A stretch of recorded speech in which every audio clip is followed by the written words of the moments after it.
我宣布，秦贝贝同学，由于你违反了高翻院守则，你被开除了。什么？开除？我是你的粉丝啊，你怎么能开除我呢？我妈妈赞助了学校投资了。赶紧出去，别在这浪费大家的时间。我喜欢。把这也拿走。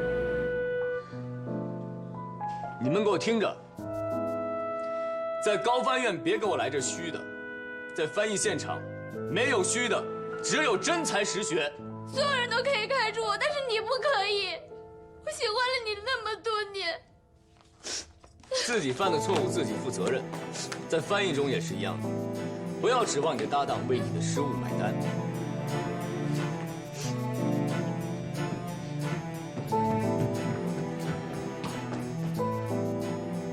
主任，你这样是不是太冷血了？那你算什么？热血青年？还是同情心泛滥？我告诉你，秦贝贝是因为违反了高翻院守则直接被开除。你今天面试迟到，虽然没被开除，但也是0分。高翻院不要一群猪的队友在一起抱团取暖，我要的是精英部队。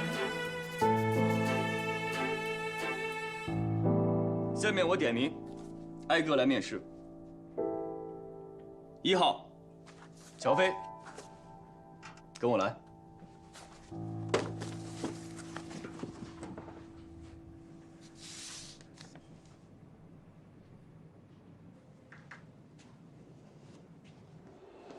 哎，你懂法语啊？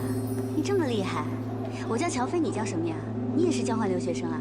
你在刚才的用词里把分子生物学翻译成了生物学，把人类学翻译成了社会学，你知道这是很大的错误吗？我现在才大2，有些词大3才能学到呢。不要以为学法语是很好混的一门专业，大1进校玩1年，大2出国交流混1年，大3、大4谈个恋爱就可以拿文凭。你们这样学法语是胡闹。你凭什么说我胡闹？我告诉你，我是因为学习成绩优秀，我拿了奖学金，我才来瑞士做交流生了。我的梦想是成为一名翻译官。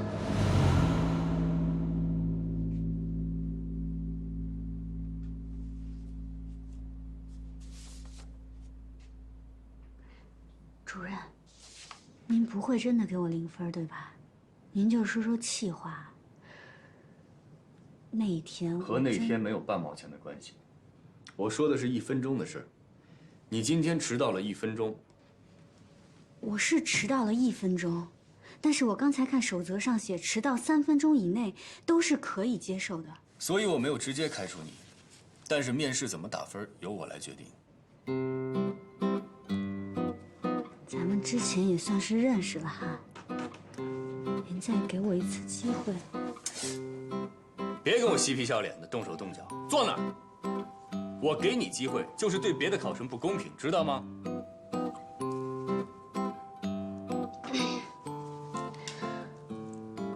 我今天之所以迟到了，是因为遇到了一些特殊状况，我已经尽最快的努力赶过来了。迟到就是迟到，无能的人才找理由。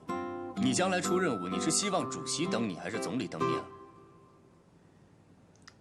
那天真的是意外。别再跟我纠缠了，也别再浪费你的面试时间了。现在我照例问你几个问题。乔飞，你为什么想成为一名翻译官？因为我是……你不要告诉我你是在外语学院学法语的，高翻院不接受流水线产品。因为我是把张璐姐当成我的偶像，我想成为像她那样的国家级的高级翻译。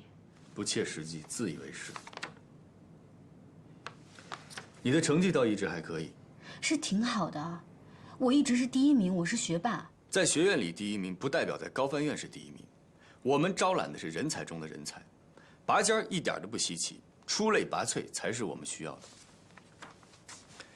你既然一直是第1名，那为什么大2在瑞士做交换生的时候被扣光了奖学金，提前回国了呢？那个真的是我人生中唯一的污点。那次我碰到了一个特别坏的人，就因我犯了一点小错误，他就去挑我的刺，告诉我们老师，我被扣了1半的学分呢。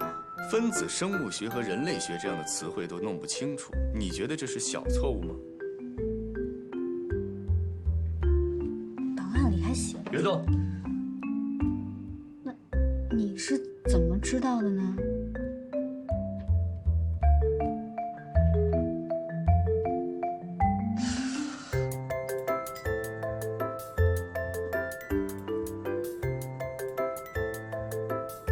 当时在苏黎世给我挑刺儿的那个坏人，就是你吧？是不是你啊？我说你怎么一直戴着有色眼镜看我呢？你挖了坑在这儿等我呢。我视力很好，从来不戴眼镜儿，而且我看人也非常的准。当时我就告诉过你，你不适合做翻译。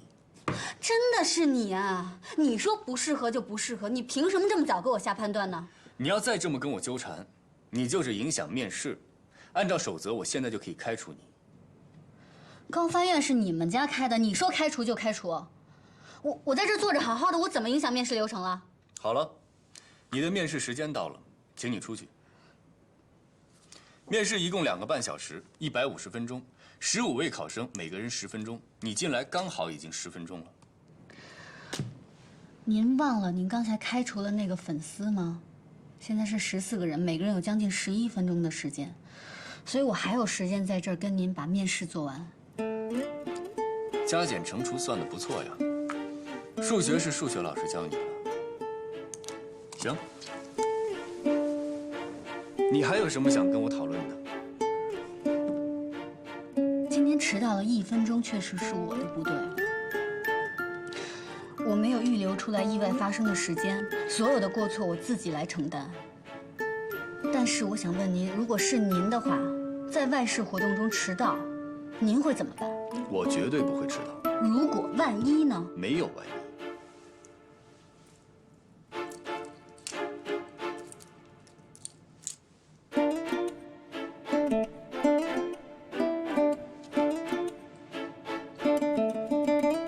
你把表调快了半个小时。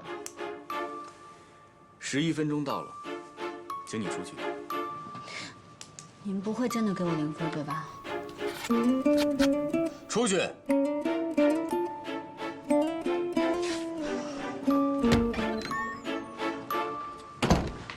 小飞，怎么样？题难不难？怎么样？怎么样？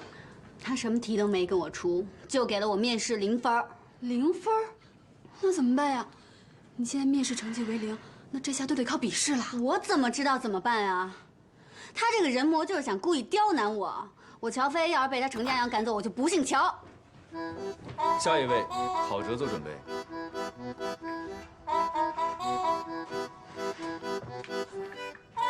给你0分，心里窝火是吗？跑到高翻院来骂街。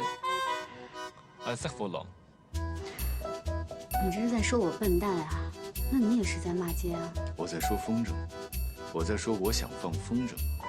你想放风筝？现在？那你也是在影响面试流程，牵强。行啊，嘴上一套又一套。那我再给你一次面试机会，我就不姓乔，用法语怎么翻？保留杀气腾腾的感觉，还要贴切法语的表达习惯。Je te paie d'un bois en or。还算贴切。等一下，我回答上来了，是不是不用得0分？当然，我给你10分。才10分？行了，乔飞，都说程家阳说1不2，他能改变主意给你10分就不错了。是啊，就怕是什么？就怕是程家阳当着这么多人的面，他下不来台才给你的10分。其实啊，他已经十分讨厌你了，那你就会十分倒霉。我现在十分生气。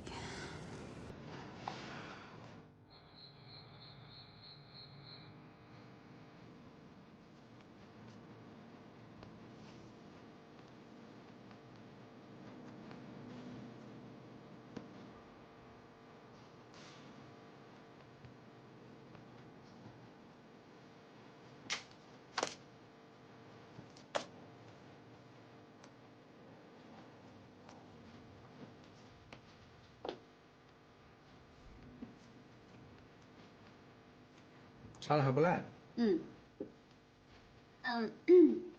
那天，是我太冲动了，给您添麻烦了啊。我就说啊，你呀，就是太倔，太拧。你去高翻院我管不了，但是你别影响我这儿的工作。我1周4个晚上，你要是来不及，你就给我走人，更别想跟我提前预支工资。我知道，我肯定会来的。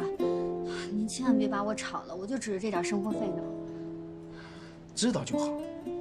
我知道你们家的情况特殊，你打个工不容易，但是你要知道这个勤工俭学4个字儿，哪个最重要？啊？学。是勤劳，懂吗？赶紧干活去。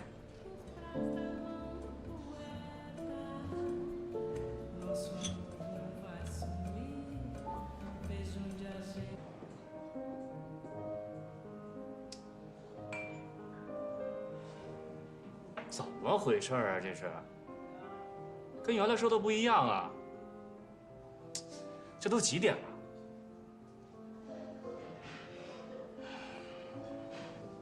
千金小姐架子大是吧？听说还是个学法语的，是不是很优雅那种？他是不是瞧不上我这种普通人啊？怎么了，就周南？一表人才怎么就普通了？他著名企业家周南谁不知道？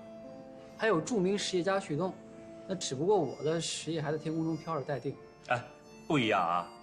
你那钱是家里面的，我的钱可是自己个儿辛辛苦苦挣来的。哎呀，都几点了？你说？哟，来了，小华。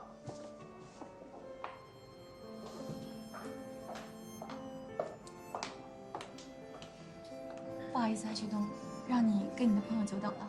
没事儿，周南，我特好一哥们儿，大美女文小华，没你家才女，上街女神。你又胡说什么呢？你好，周南先生，很高兴认识你。文小姐，我今天能见到你啊，那才真的是荣幸1000倍，高兴10000倍。今天能见到你啊，真的是太有缘了，太棒了！啊，果然跟旭东说的一模一样，绝对是优雅女神范儿啊，绝对女神级别的。你还愣着干什么呀？坐呀，请坐。谢谢。小华，周南提议特别好啊，咱们都是朋友，做事呢一定能成。啊，对，大致上旭东都给我讲了，我就简单的做了一个计划书，有什么不妥的地方呢？文小姐尽管调整。今天本来应该是我父亲来跟你见面的，他有事儿，我就代为出面了。具体的等他过目之后，我们再详谈吧。可以啊，我也一直想拜访伯父了。哎，周南，你这场面话就过了啊！什么叫一直想拜访伯父？你知道这件事才多少天啊？瞎客气什么呀？生意上的事儿，咱们仔细聊聊透了。反正呢，我入股20%，如果你们想让我多入点，没关系，跟我爸说去。反正钱的问题，你们尽管放心。好，有王总这句话，信心满满的。来，敬王总。哎呦，都是朋友嘛，做事一定。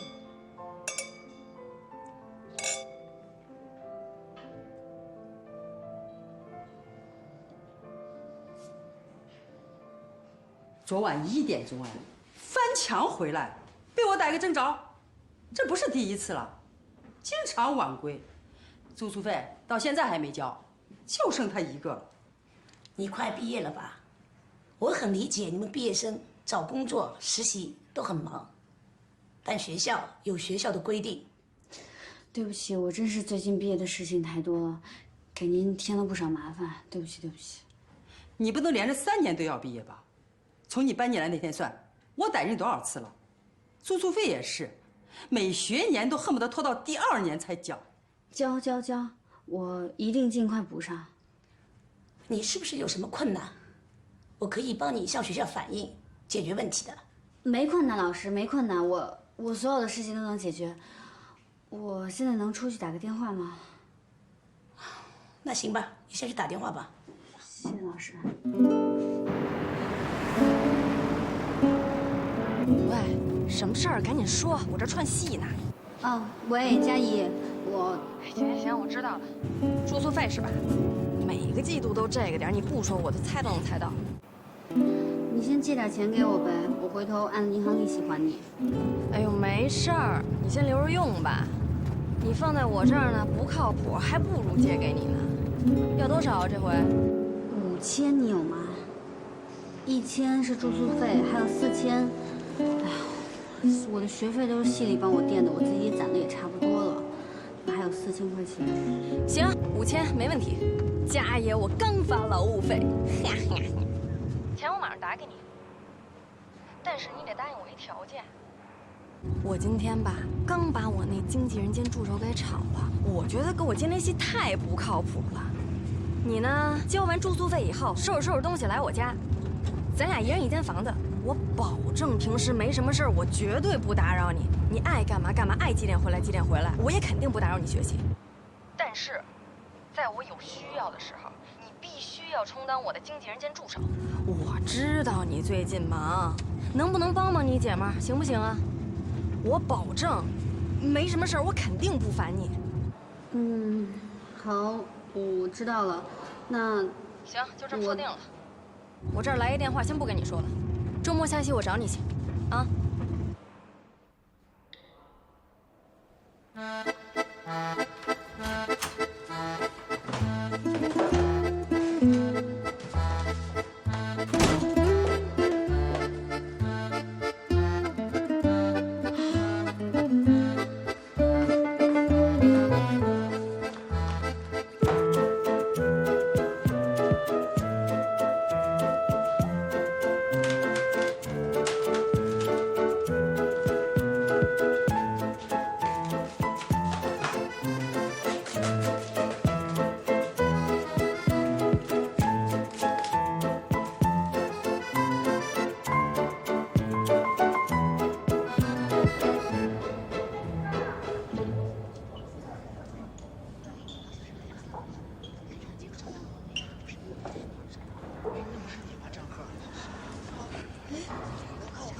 乔飞，怎么回事啊？合格线110，你总分超了呀，怎么没被录取？你是不是得罪什么人了？乔飞，我估计你就是得罪那程家阳了，他外号叫人魔，你敢跟他叫板，他肯定卡你。不能让他毁了我的翻译梦。哎，乔飞，乔飞，你去哪儿？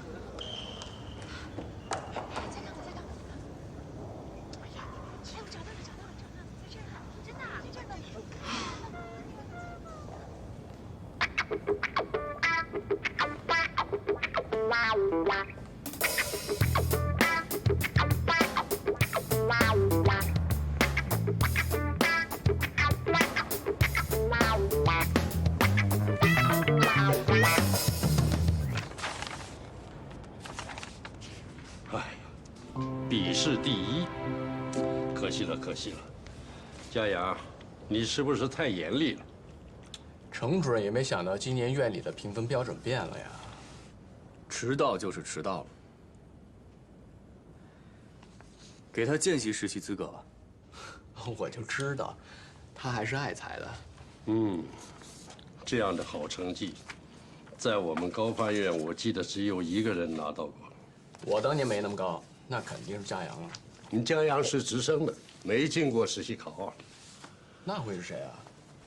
哦，我知道了，小华。谁在说我啊？哟，小华回来了。什么时候回来的？也不说一声。佳阳没跟你们说吗？是他去机场接的我。我这个弟弟啊，真是的。你又没回来上班。我没必要什么都跟大家说吧。田主任，高翻院还欢迎我吗？当然欢迎，回来带项目组吧。我还是先做讲座吧，我刚回来，项目组压力太大了。也好，这个学期你就开讲座，1个礼拜安排2次，如何？好。没诚意。我们要找开讲座的老师，去外语学院找不就行了？哎，佳阳。小华的讲座跟别的老师不一样，他在法国待过，又在瑞士那么久，还懂商务这一块，一定大受欢迎的。那不一定呀，杠上了。他呀，就是这么孩子气。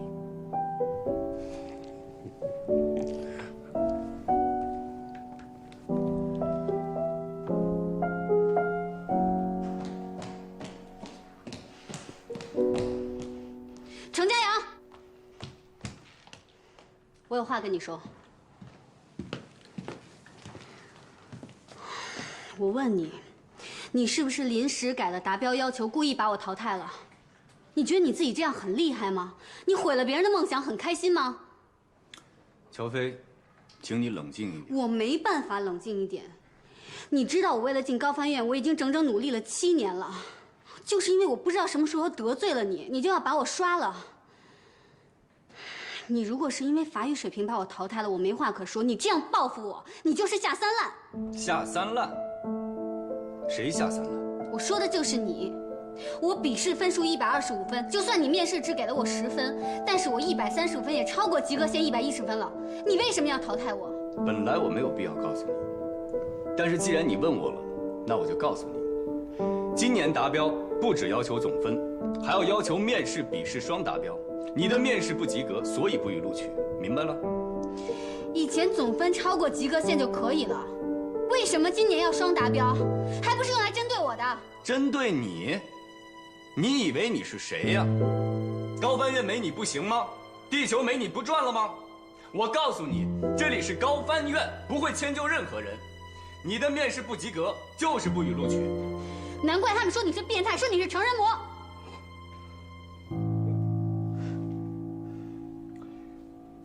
我叫程家阳，我有我自己的名字。你虽然不予录取，但我会给你一个见习实习的机会。什么见习实习生？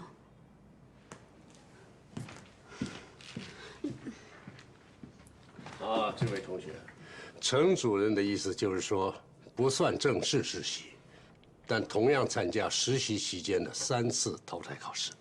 那如果转正了以后，大家都一样吗？对，都一样啊。这丫头伙来得快，去得也快。我正好安排实习生分组。来吧，你跟我过来。我看看啊。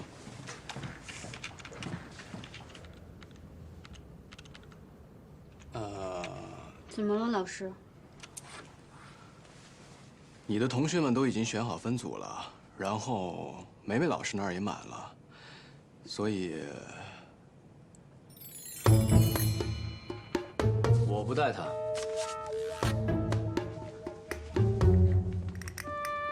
你这孩子，刚才骂人的气焰哪儿去了？你是文小华老师吗？对，我知道你，你被评为中法语言交流青年学者，对吧？你是我的偶像呢。又来一个偶像啊！你的偶像不是张璐吗？是个女翻译，翻译的好一点就成你偶像了，太廉价了吧？我是真的很喜欢文老师啊。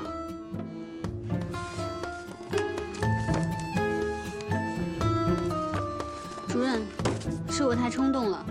我之前以为自己进不了高翻院呢，请你大人不计小人过。套近乎拍马屁在高翻院都不顶用。对，但有摄影机就管用。我说我自己呢。行了，佳阳，你跟实习生针锋相对啊。我挺喜欢乔飞的性格，你看在我面子上就带他吧。今年不是不让我带人吗？我的通过率很低呀。你不是让他当见习实习生吗？不算人数。你要是不带我，你就是小心眼儿、记仇。拿话堵我？你以为我会怕你吗？你也真是的，服个软不就行了吗？跟他道个歉，就什么事儿都没有了。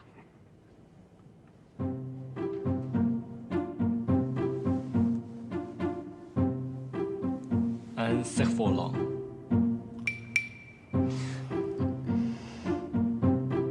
要我带你也可以，但我有一个额外的要求：转正考试的时候，只要你没有考到第1名，就算淘汰。接不接受随便你。我接受，我一定会努力考到第1名的。1，我对你的努力没有丝毫的兴趣。你淘汰只是早和晚的问题。2，高翻院法番组的学生一律不许迟到。3，高翻院的规则都给我记下来。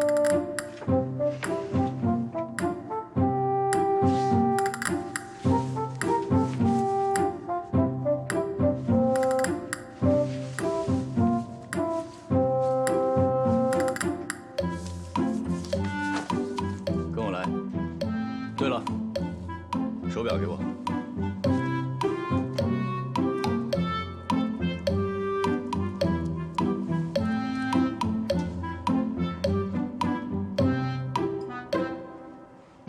调快了半小时。我说过不会再迟到了。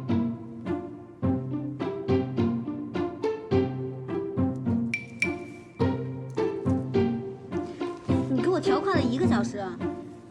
因为你迟到过。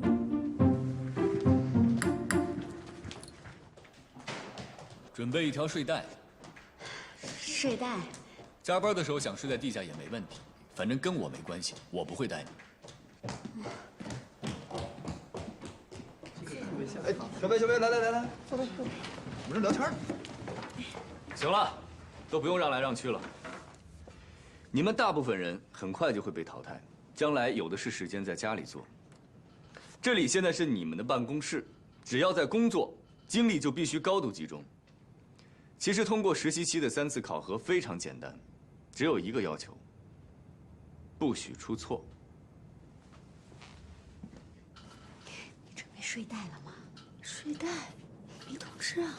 人模要给我发睡袋了，我估计下次要给我发骨灰盒了。谁还在小声说话？谁说话谁就给我出去。现在你们已经是实习期了，一切靠自觉。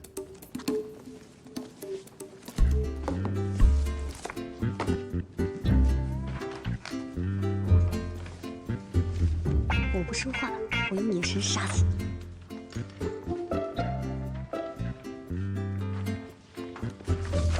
魔鬼式训练开始了。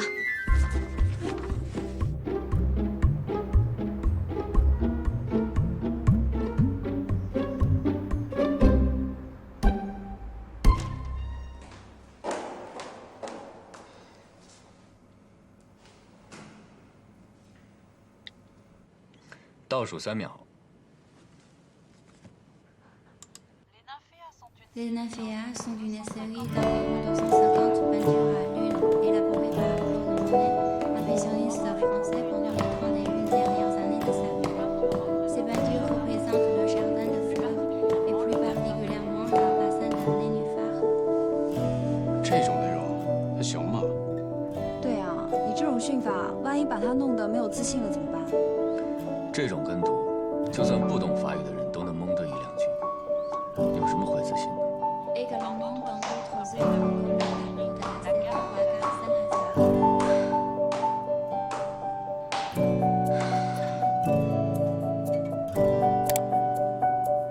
台阶数多少？一共157个，每层25个，5多层之间做了7个对吗？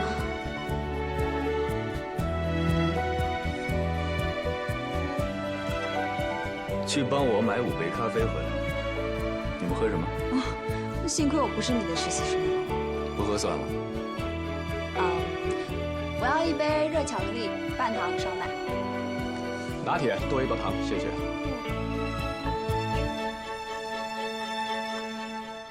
田主任要 espresso， 另外1杯大杯美式，三明治不要鸡蛋和花生酱，给你也买1杯，我请客。热巧克力半糖吗？喂。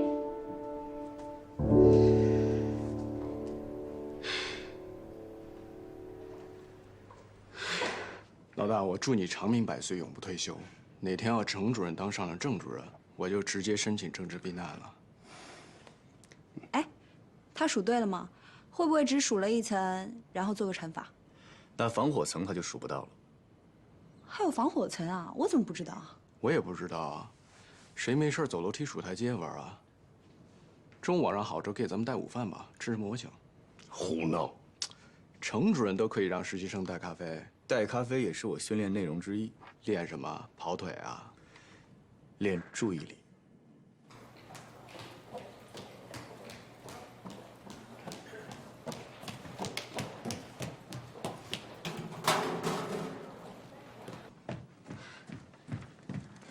然，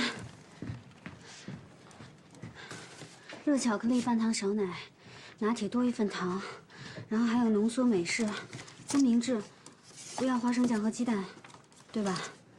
谢谢。刚才你在楼梯间听到的音频内容是什么？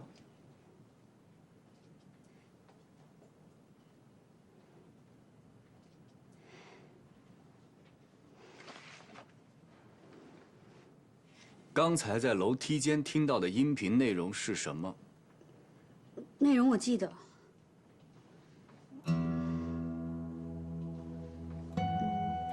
中途替我去买了杯咖啡就全忘了？那我们训练的目的是什么？学会分配注意力，学会在复杂的环境中，把注意力放在重要的事情上。继续。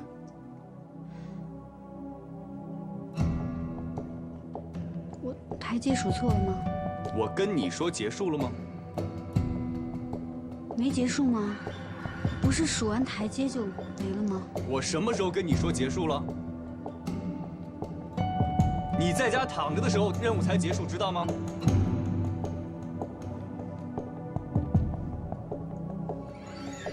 是你说请大家喝咖啡的。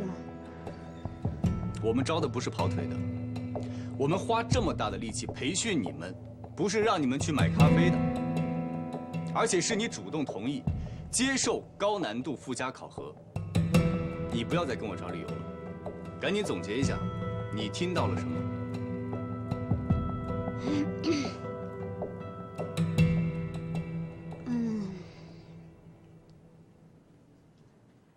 是莫奈作品的，一个睡莲系列。什么？然后呢？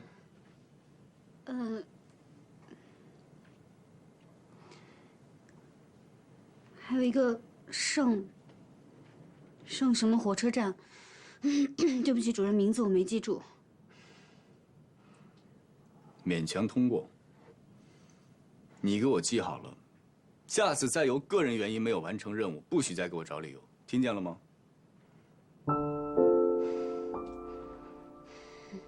赶紧记下来，迅速给我翻成法语。李雷，我们的实习生现在是不是在训练室练视频跟读呢？我去看看。走，我跟你继续。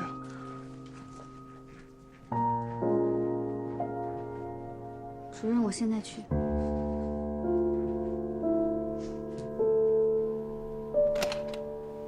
哟，你在啊？专注写报告30年。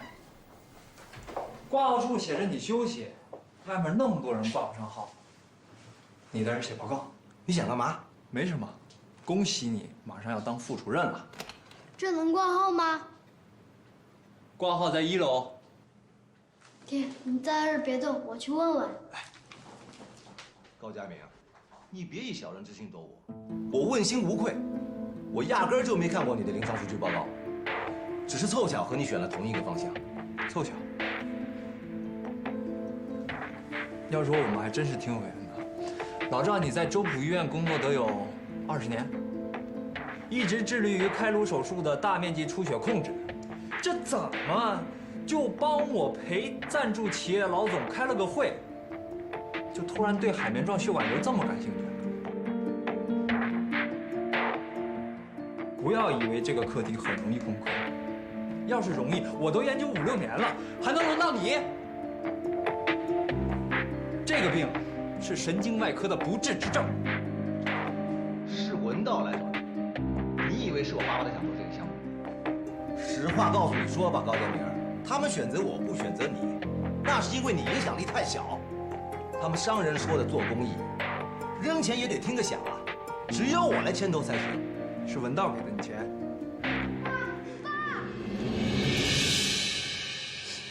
我的病是个不治之症。就是你说的那个海绵状血管瘤。我说那是不治之症，我又没说你一定会死，只要你控制得好，最差也就现在这样。你别哄我，我脑袋都3次出血了。这个肿瘤压在我的中枢神经上，一直在长。再出血，我的命就挂了。它就像个定时炸弹，随时会爆。行了，您的话呀，我也听明白了。您得的这个病确实是不可逆，但是要是治疗的好，通过手术是可以把肿瘤切除的。大夫，您说的这是真的？真的可以把我脑袋的这个定时炸弹去掉？你放心啊，我对你负责。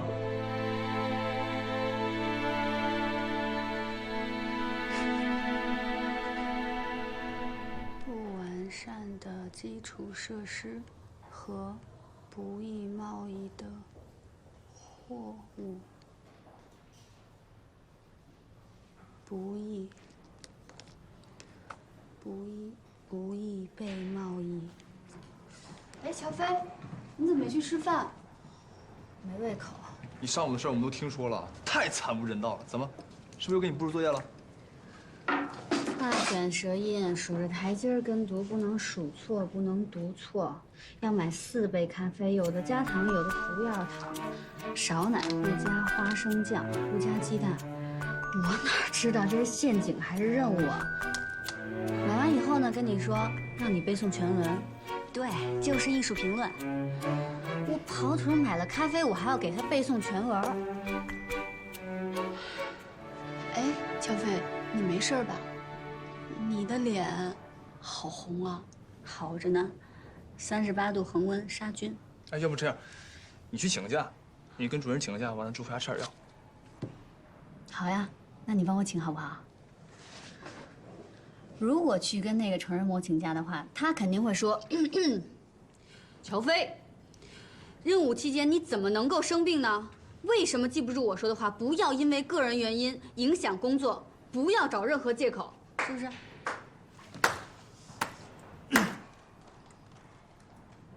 学得很像嘛，以后你来当主任得了。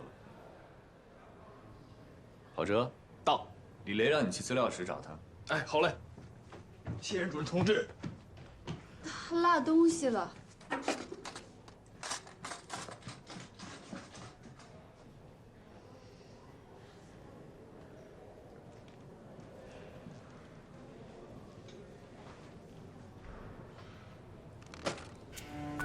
是吧？说不上。抓紧一切时间休息，保存体力，这也是命令。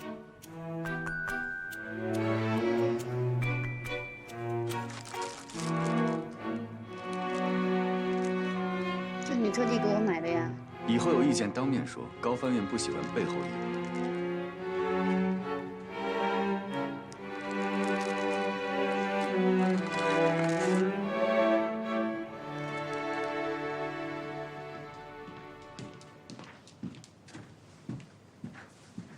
这么快吃完了？不吃了，减肥。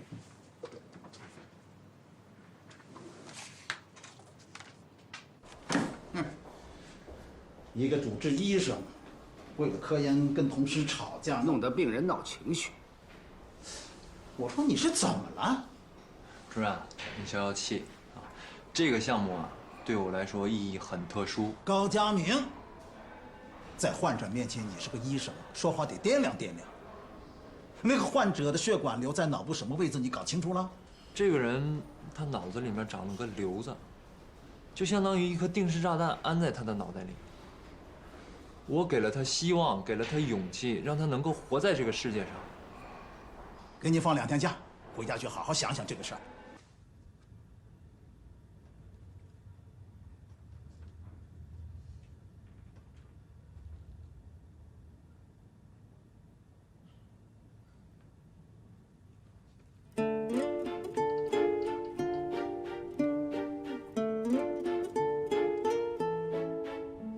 今天的交互传译练习题目不会太难，因为有的人跟我反映，说训练太难了。太难了。如果这种训练你还觉得难的话，那只能说明你的专业水平有问题，你需要加强你的专业训练。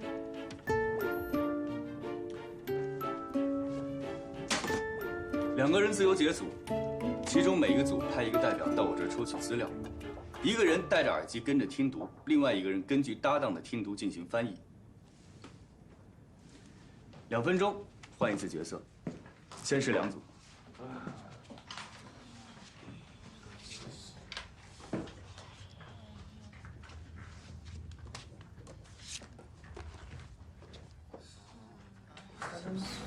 我好紧张。别紧张。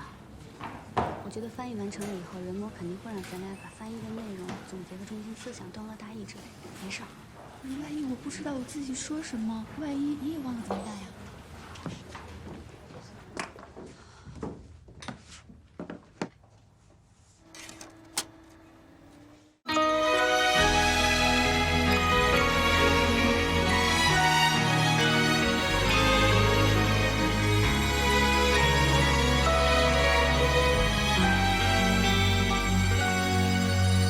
爱像奔跑的蜗牛，晃悠悠，背囊里预备的温柔，精心保留，在拥挤人群里等候，频频回首，直到你出现才罢休。离开界限，你是